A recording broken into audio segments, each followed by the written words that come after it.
Hey guys, I'm back doing my second part of my video talking about Jonathan Franzen's Freedom. So as I talked about in the last part of this, I barely cracked about 100 pages. I kind of just talked about the story, and it's a story about these three main figures: a woman named Patty Berglund, her husband Walter, and an old friend of theirs who was like an old punk rocker named Richard Katz. The three of them have a very tangled, messy relationship with each other. Patty's like deeply in love with Richard, but she's also deeply cares about Walter, and that's why she married him. Even though she's more physically and emotionally attracted to Richard, Richard is also attracted to Patty, but he doesn't want to hurt his best friend, who is Walter. And bada boom, bada bing, it's a lot of stuff going on. It's a very convoluted story. There's a lot of twists and turns. Structurally, it will follow kind of a main character from their perspective for a while. Like the first part of the book was like a third-person omniscient narrator kind of describing an overview of the characters and what's going on in their neighborhood and their kids and the kind of how Patty had fallen out of favor with the neighbors and why this had happened and kind of all the speculations flying around as to what happened. The second part of the book is a first-person autobiography written by Patty about herself, explaining all these situations that led up to what really happened, who she was, where she came from, her background, her family, how she met Richard, how she met Walter, her mixed feelings for both of them, how Walter fell head over heels for her and just simply adored her and admired her and worshipped her as a goddess.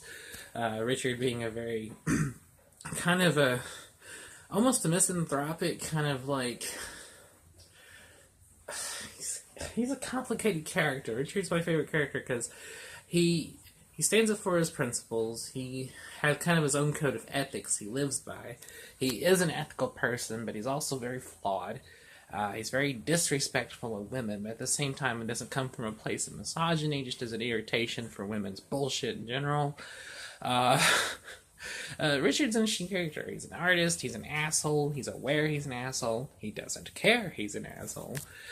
In fact, he feels that being an asshole is part of what makes an artist, and therefore embraces it, and that is what fuels him to do music. And he starts off with a band called the Dramatics. The Dramatics and him start off in the New York underground punk scene, and like I said, he had a whole long back history with Walter. Walter and him were lifelong friends. They deeply cared about each other, kind of thought of each other as brothers in a way. They're very competitive, and not just in a normal sibling rivalry competitiveness, but a competitiveness that kind of at the deeper core kind of is destructive for both and a bad influence on each other. And the fact that Richard can effortlessly get women this deeply disturbs Walter, and women don't like Walter because they want to be the object of Richard's affection, much like Patty does, and merely put up with Walter as a pest that they have to get through, when in fact at the end of the day Richard goes to women like the socks, uses them, throws them aside, moves on to the next. And again, this doesn't come from any kind of place of deep misogyny or disrespect to women. He's just, in his own words, kind of addicted to them. He's addicted to sex. He likes to have sex. He thinks there's nothing wrong with that. And he thinks there's nothing wrong with using a woman to get this end goal. While at the same time, he does have a somewhat weird, strange view of ethics and right and wrong as it pertains to people. He has these principles that he abides by unwaveringly, even if it means betraying people or kind of just doing whatever he wants and not thinking of the consequences, not caring of the repercussions or the emotional damage it may cause other people. Therefore, that's why he's, but at the same time, since he's a big fan of Walter, and Walter is his best friend, and like I said, his brother figure, he doesn't want to hurt Walter. He doesn't want to go after Patty because he loves Patty. Walter loves Patty, and Patty seems to like him, so he doesn't want to ruin that relationship. And it just, so on and so on. There's a lot going on. Years later, like, Richard comes back into the Berglunds' lives. Patty re-instigates an affair with him at a lake house they have, which causes Richard to write and record his like most successful best-selling album, which launches him into mainstream popularity after years of being an underground punk icon. And Richard, by constitution, doesn't like this. He goes back to just working on decks and building roofs and stuff because he's out of inspiration. He doesn't like doing that. He doesn't like being in the limelight. He doesn't like success. It doesn't agree with him. He doesn't agree with it. Meanwhile, Walter, deeply upset by all this competitiveness and desire to kind of grow and change, has kind of slowly changed into like it's kind of a shill for big coal, big oil, oil and environmentalism. And Walter's kind of become less like, he starts off as a character arc as like a really nice, sincere, altruistic guy. He's very sweet, very, very caring, very pure. And then years down the road, going from like about the 70s when his story arc starts to in middle age in the early 2000s, when he's now like this Mr. Corporate, working for the man, working for the politicians, kind of shill guy for the environment.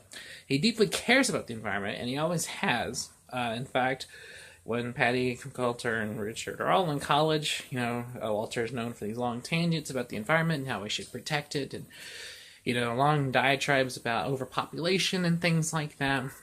But now he's willing to kind of throw his more altruistic, sweeter, more pure, kinder self to the winds to kind of be Mr. Tough Guy, get things done, and kind of screw over whoever doesn't like it and fights dirty. So there's a lot going on. I'm about halfway through it now. It's really, really interesting. My favorite part is the third part, which is, again, it's from the third person, omniscient, but it's kind of following Richard's perspective.